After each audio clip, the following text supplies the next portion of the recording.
Thank you for listening in with me at Seeking Eye. A little bit about myself. My name is Darren, and I use the surname Mac online just for simplicity's sake because my full surname is much more difficult to remember. I established the Seeking Eye project to research the nature of life, death, and beyond. I have since set up events, interviews, and debates with some of the leading thinkers and researchers on the subjects, the results of which I share freely as discussions or podcast episodes on the Seeking Eye YouTube channel and Podbean profile. Until now, I have funded this project myself, but as the costs of producing and publishing my work have risen, I am now reaching out for support via DonorBox and Patreon. If you support Seeking Eye monthly through Patreon, you will receive certain rewards depending on which tier you sign up for. You can donate to the project via buttons which you will find online at seeking-eye.com. You can also find the links to both of these in the description beneath each YouTube video and Podbean podcast episode. Of course, there is no obligation, but all donations will be gratefully received and used exclusively to improve this project. Thank you very much.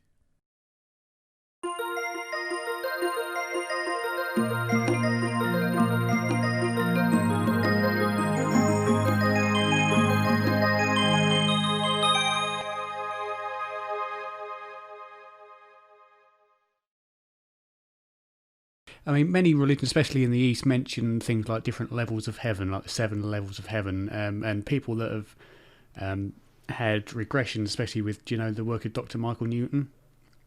I've heard the name, but I don't know the name. Journey of Souls, Destiny of Souls. He was a hypnotherapist who did life between life regressions, and they talk about there's different levels of the afterlife or the spirit world or whatever you want to call it. So do you think then that this physical level is kind of one aspect of experience and there are different levels as they describe?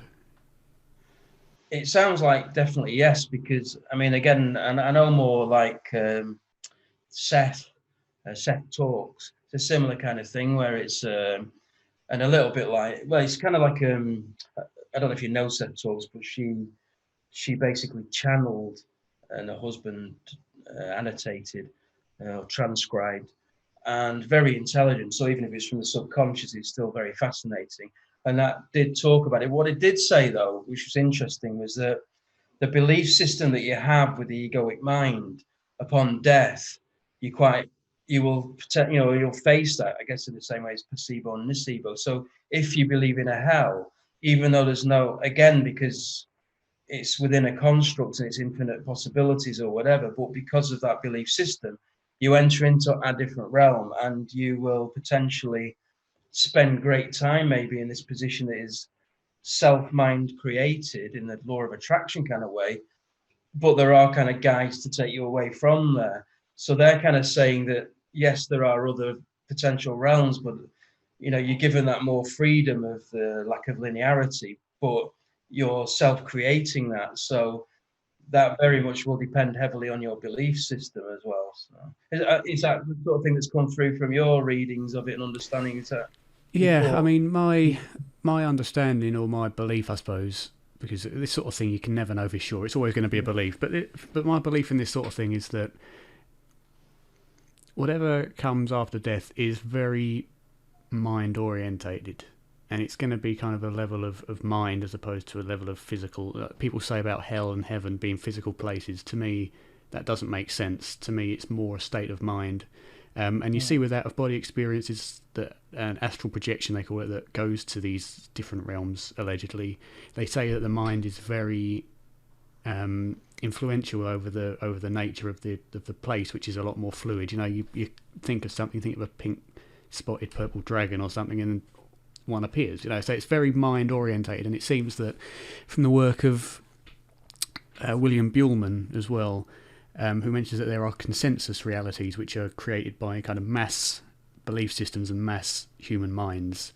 So people that are Christians may experience themselves in a Christian heaven or a Christian hell, depending on what they expect to happen. So it seems very that your expectation kind of dictates your reality. But I think one question that people have, you mentioned about channeling, people that have channeled these spirits or individuals from these realms. Anybody kind of with a practical mindset to science and all that will say, well, how can we be sure that they are channeling what they say? How do we know that these are coming from discarnate beings as opposed from a creation of their own imagination or fraud? Well, that's difficult, really. That's probably outside. That's probably. I mean, all that would be said is that ultimately it appears, because of the fact there is a singularity, that even though there are infinite points of consciousness, that they are all of one mind anyway. So the dead ones, the live ones, the historic ones, the Einstein ones, ultimately are kind of, in that kind of sense, are, when you're channeling an invention or whatever, there are, in its ultimate position, then you are actually all of one person, a bit like the Jim Carrey. There is no Jim Carrey. I was just here. It's a great ride and whatever. I was glad to play the part, sort of thing. So I suppose in that sense, there's probably not actually that much difference between whether it is an access via subconscious or something that's deemed to be of something dead that's residing there, because they, in a sense, they're kind of the same thing if you look at it in that light. So I suppose a better way of putting it would, how can we know that this channeling, the information we receive from the channeling, is of ontological significance to the way that the world is, as opposed to just a figment of the channeler's imagination, which doesn't have a base in ontological reality?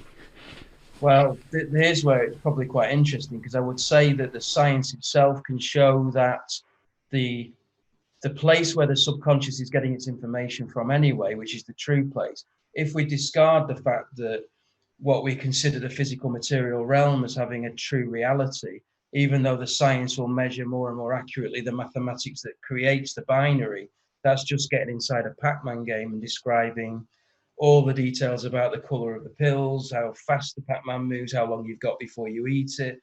So it's information and knowledge about nothing really other than the game, where actually all you needed to know was a programmer's intent together with binary coding.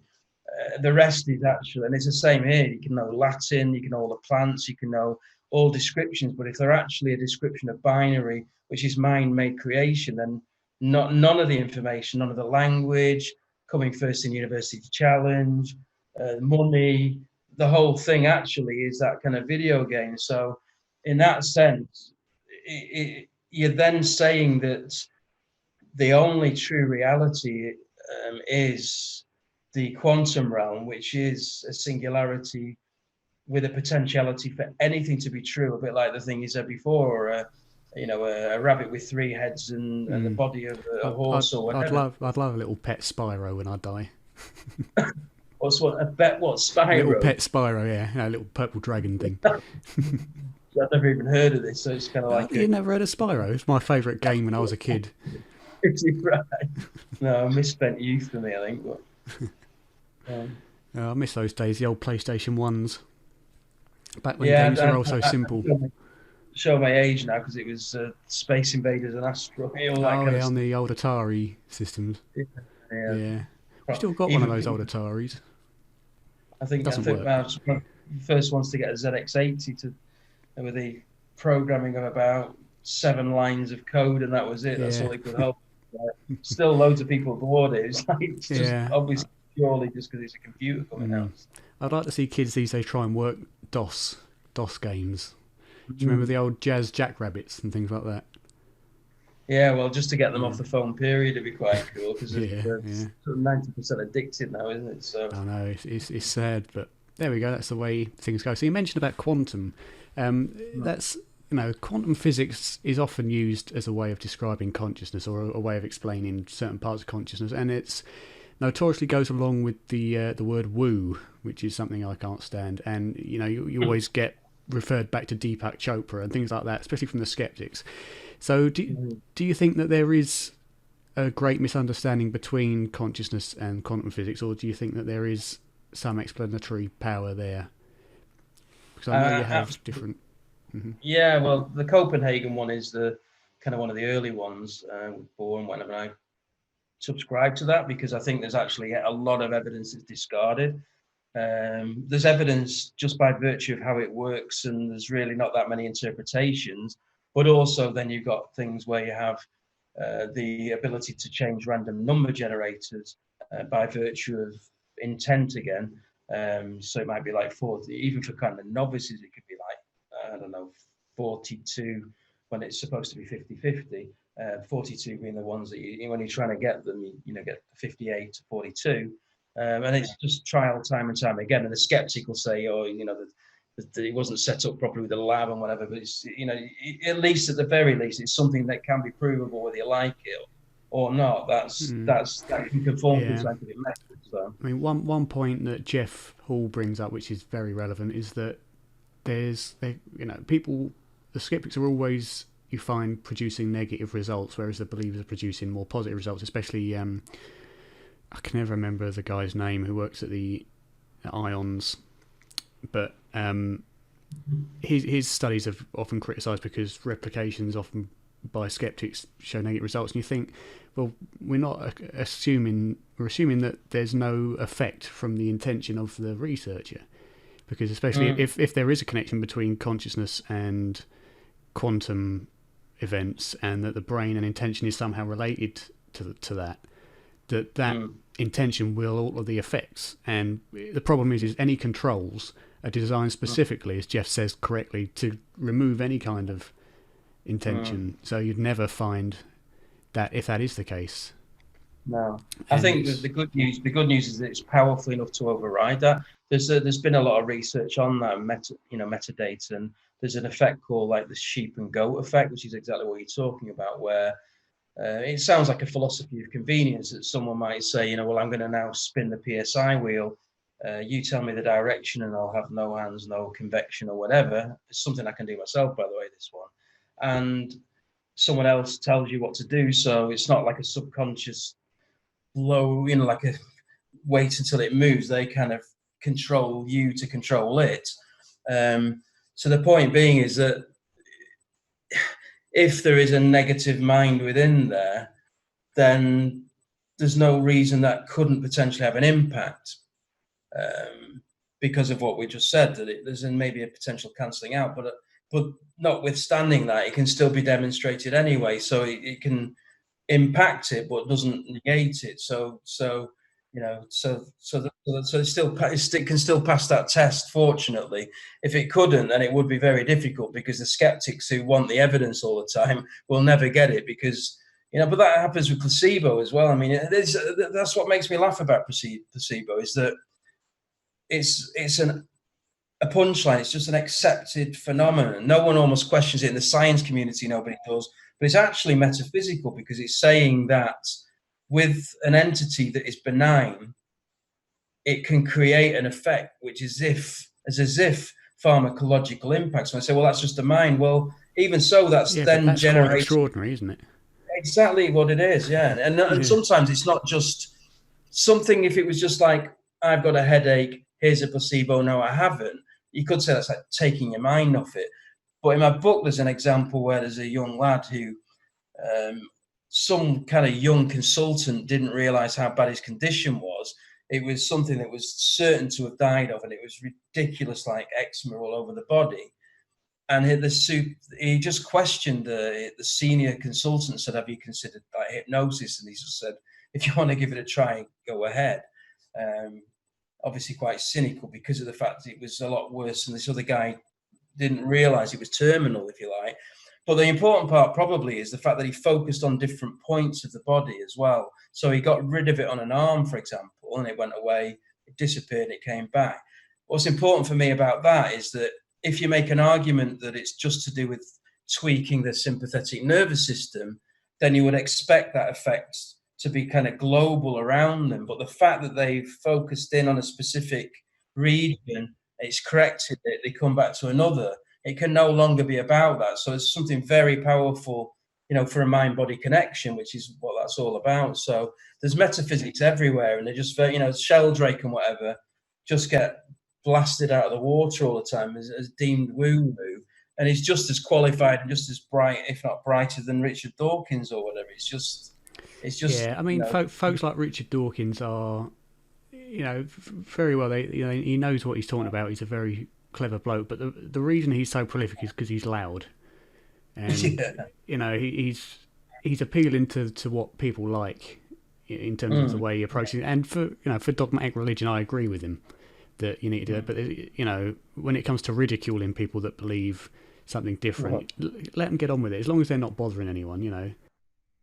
But like I say, a lot of that already exists in terms of how there's misinterpretations, for example, which are kind of fairly obvious anyway. Like when you've got entanglement, there's already an issue which is a real problem for someone who believes in the methodological naturalism, is that when you've got, say, 1,000,000 miles apart particles, even though you can't communicate the instantaneous reaction, it can be recorded and then at the speed of light communicated. But that communication is almost irrelevant. The fact of the matter is, an entity, a phenomenon, at one point and one completely apart in terms of what we would consider space and time, is at an instant affecting each other. Now, the fact that one is an up and one's a down is giving an indication of the fact that it's not just like a lot of particles which are entangled, but within our physical material realm, construct and rules, they are still deemed as separate. This is something that is one of the same entity, and it's not just a twin, it actually is a reflective of the same thing. And when you realize the fact that there is no space and time anyway, then of course it's just kind of half split, and it really is together, and we're looking at that split nature in 2 points, and therefore seeing two separate phenomena, if you like, which even with normal phenomena, so a dog's tail and a dog's nose is ultimately one within that singularity, but the way the construct works, the binary and whatever, but this is kind of disobeying, and that tells a huge story, but they just ignore these things. It's they shut up and calculate. And the same thing with the Libet experiment, where there's what they call like a causeless cause. They're always trying to look for something that triggers it, because they know the volition part comes quite late in the game.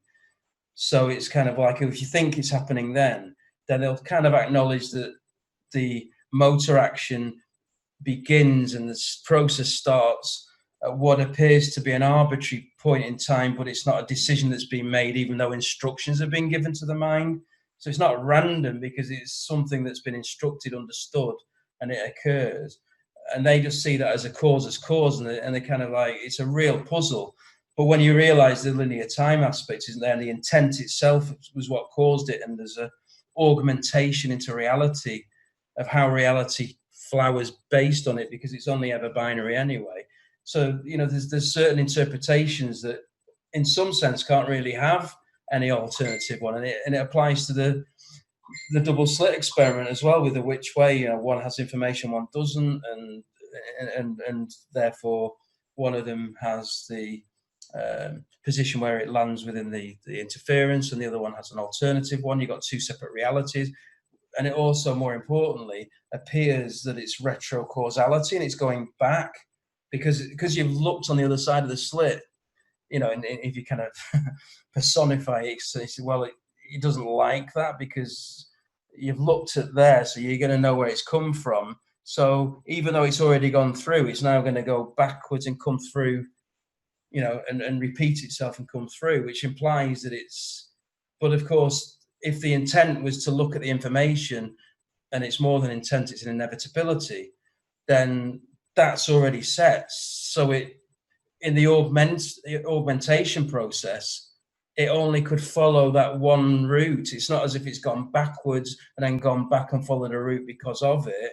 It never did anything but follow an inevitable route that was set by the intent. So that's why I sort of, coming back to your original question, say that everything is intent and non-randomness, and even the part where it lands. So if you've got the which way information, then it now seems to have, as you would say, two choices: binary left, binary right for the slits, which appears to be potentially to someone who's not a party to the algorithm, and the intent would say that it's now like a random choice of those 2 points. And when it's gone through one of those, it's now a random position along that vertical. But that not knowing the intent and how that comes about and where it's placed, given in fact, of course, that the idea that I'm saying with the primitive consciousness is that the whole experiment and the whole equipment and whatever is a singularity anyway. It's the mind that kind of creates that. Then of course there's intent, because the whole thing is created by collective consciousness, and that's not there's no randomness whatsoever. The whole of the universe, the physical universe, is a very, very, very precise mathematical construct and not random at all. So that's not to say that there's no kind of free will, by the way, because the intent is delegated. So you have intent, I have intent. I would actually argue that as you become more enlightened, you can use that intent towards definitive outcomes that are beyond intent, because they're like inevitabilities, which is starting to then talk about what the law of attraction is and synchronicity. So if you've got someone in hypermania or whatever, they can potentially have greater synchronicity and start to have people they need on projects and everything falling into place way beyond coincidence, so to speak. And again, a lot to do with what the intent is, the positive energy for it and whatever. So sorry, Gunnar, you're going to ask a question. I think one of the difficult things in this kind of theory is to describe or define exactly what we mean by consciousness, because when people think of consciousness, we think of kind of self-awareness, sentience. So do you think there's a difference between consciousness and self-awareness or sentience? So like you'd say that a panpsychist would say that a rock is conscious but not sentient, and that there's a real key difference between consciousness and sentience, but that's very difficult kind of to get your head round. Do you think there's a difference? Yeah, I think that for a third world model of where we're at in this realm, then there has to be like a collective element of like neurons and their own individual points of consciousness. So a rock doesn't have that. So it exists. It will have a point of consciousness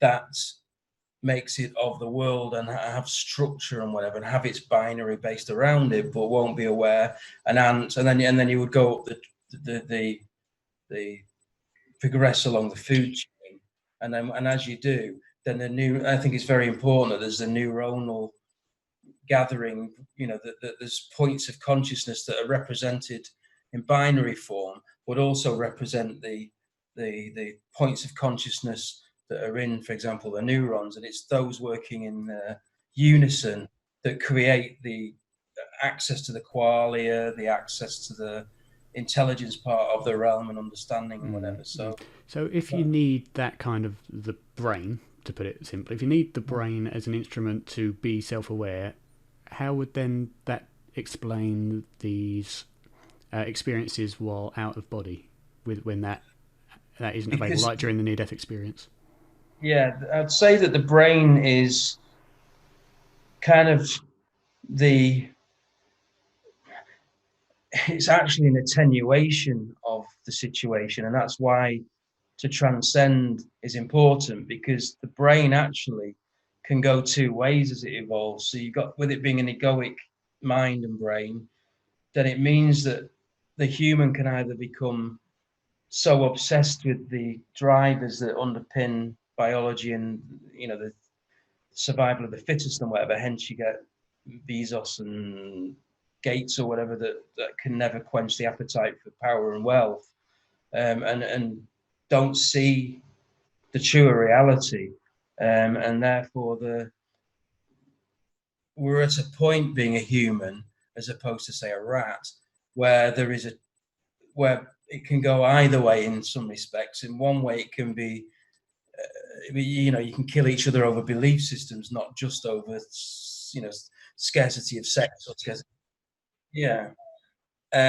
So with the human brain, I go with the kind of, it's a receiver, and not only that, it attenuates, and hence why we have limitations on colors, and there's no reason that with tweaking the inputs into a human brain can allow sonar, it can allow a whole array different experiences, conscious experiences from the quantum realm. But because of the game of the construct within the physical realm, there are specific evolutionary needs that have allowed the brain within that video game, if you want to call it, to be limited specifically for that experience. And there's a good example of this where there's a guy from Sheffield in England. He's got an IQ of 125 and he's got a degree in mathematics. And at the same time, he's got something like 5% of the brain matter. Severe hydrocephalus, is it? Yeah, but like to the real extent that it's ridiculous, it's a joke. And yet that is almost like what you're saying about that potentiality for astral projection and near death, because even though it's an important fundamental aspect, and then you've got the other side of things where you've got autistic savants or whatever who may have a sense of humor issue or an irony issue or can't even do the shoelace issue, but they can do things that are pretty much really almost what you deem supernatural of reading a book. I mentioned the hydrocephalus case to Gerald Burley, who's an anesthesiologist, a big near-death experience skeptic. Do you know of him? Oh, yeah. No. And his explanation for that is that although the physical brain matter isn't there, the neuronal connections are still within that fluid, which will enable kind of general consciousness to be and even intelligence. So I wonder what your take is on that. I think he's looking for the atheism in the gaps, to be honest, but rather than the God in the gaps. I think the most important thing for me is that to start at the basis of the fact that with things like we talked about this last time, with the fact that yes, 99% of humans will say that a red rose has a petal and the petal is red. Now you can absolutely 100% prove that there's an invisible waveform, and the way that it goes through various different stages from the retina to the electrochemical signaling into the brain shows that there's an experience, and it ultimately requires consciousness to create the experience of red, because it just is not the object, the map isn't the territory, and systematically breaking down what reality is and problems that exist with photons that go from the sun to Pluto, past the Earth, and they do so where there is no space and no time from their perspective other than minds, then there is a fundamental problem there in the fact that it's saying that there is a singularity, that the Earth doesn't even exist and it crushes, just as a table does in quantum physics, but the whole thing isn't. So I would turn it on its head and say, actually, he's measuring systems within what he perceives to be a true physical material realm. So the trick is first to prove to them through masses of evidence that just isn't really what seems to be happening. So it wouldn't matter, obviously there's a construct game and therefore there's different elements. So it doesn't mean that anything goes, because it's very strict within the games and the binary and whatever, but to turn it on its head and actually show that nothing really works as it appears to be, and that anything that's deemed knowledge isn't knowledge, because anything within the physical material realm that is measured is just a lie anyway. And if you can prove that, then all of this scientific supposition can be shown to be just knowledge of the the illusion. of the illusion. Exactly, yeah.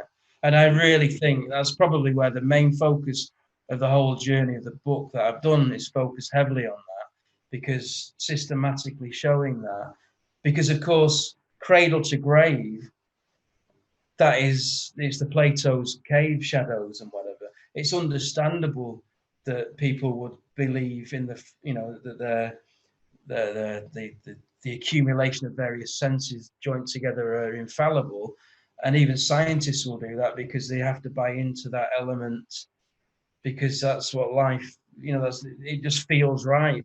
But just because it feels right, that's not scientific in itself. So it's kind of paradoxical that the science itself can lead you to everywhere apart from the last point, which is the understanding point, but it can do everything else. It can show all the evidence.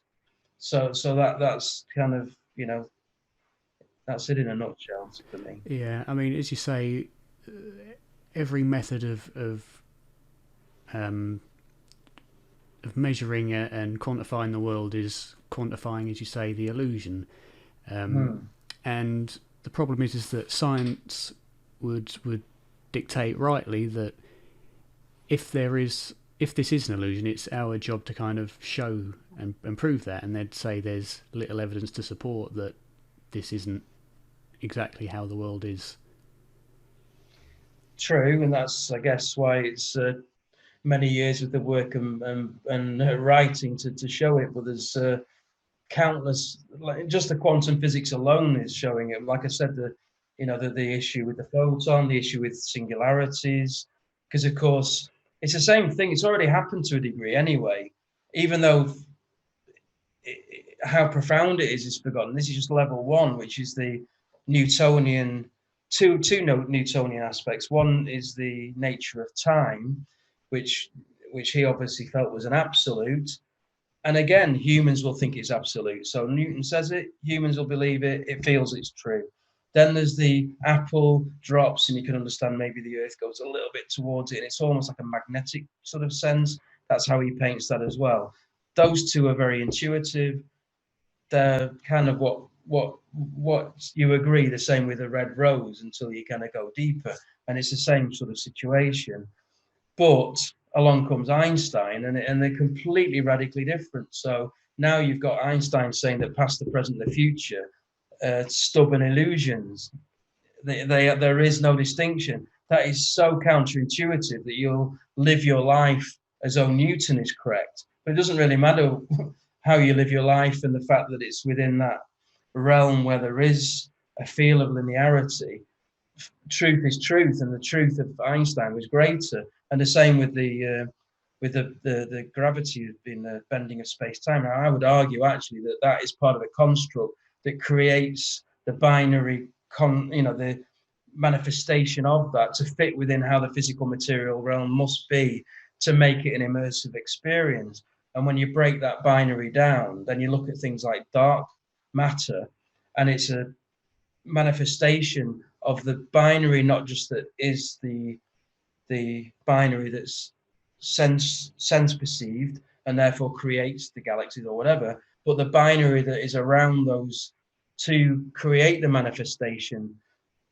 And therefore, because there's within the realm and the construct that it works, there's energy required in terms of how our system is. Again, it's another story about what is energy really, but in terms of how the construct works, then that offers an explanation of how the galaxies don't work as they anticipate, and there's this perception of dark matter. And likewise, there's explanations on the binary and holographic construct for how dark energy works in an acceleration, in terms of how multiple universes exist but aren't what they think, which is never the twain meet. The point being, every individual point of consciousness has its own 13.8 billion years of data points that it's centered around outside of that realm, but it's still in that, let's call it, singularity there.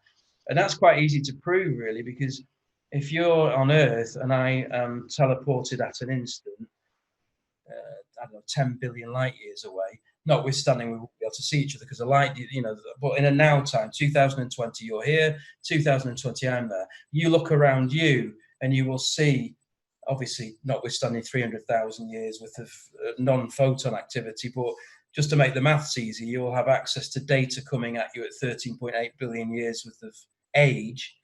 I'm not even talking about covariance and the fact that it, in an expanded universe, its position now is different. I'm not talking about that. I'm talking about 13.8 billion years worth of age of the universe, and therefore 13.8 billion years worth of data. And that data at the most furthest extreme hitting you is of that age. But my position is at a different center point. It's still 13.8 billion years worth of data, and it's a spherical entity. The point being is that I will see things that you won't, because I am not at the same point you are. And it kind of makes sense, of course, because if you've got all that is around you, then how can it be the case that if I transport somewhere else? I mean, they try and talk about this in terms of the fact that it doesn't matter where you are in the universe, but I'm kind of saying that that your fingernail and a sort of cell in your finger has its Big Bang and 13.8 billion years worth of spherical data around it, and it's so imperceptibly not that much further than your nose that the intersection is so massive that it's 99 point whatever recurring of the same information data, the data binary points if you want, but it becomes radically obvious when you move someone into a completely different realm. And this starts to explain actually what the true interpretation of the twin paradox is. So at the moment, there's a maths that kind of shows it, but the maths is only a descriptive. It's a language. That's what my background is, mathematical sciences and whatever. It's actually a language I don't do as well as, say, logic, but it's a language all the same. And it can take you to somewhere, and it's a nice, neat, concise version of explaining a reality. But it's no different from if you can get your head around using language, normal English language or whatever.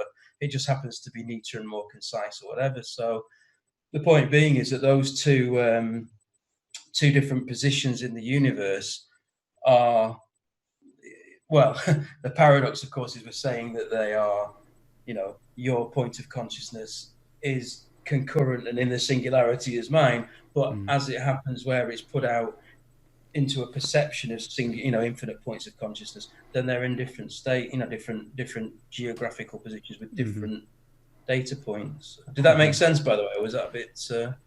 It's deep, yeah. It'll probably take a couple of watches to get it, but yeah, but that's the idea.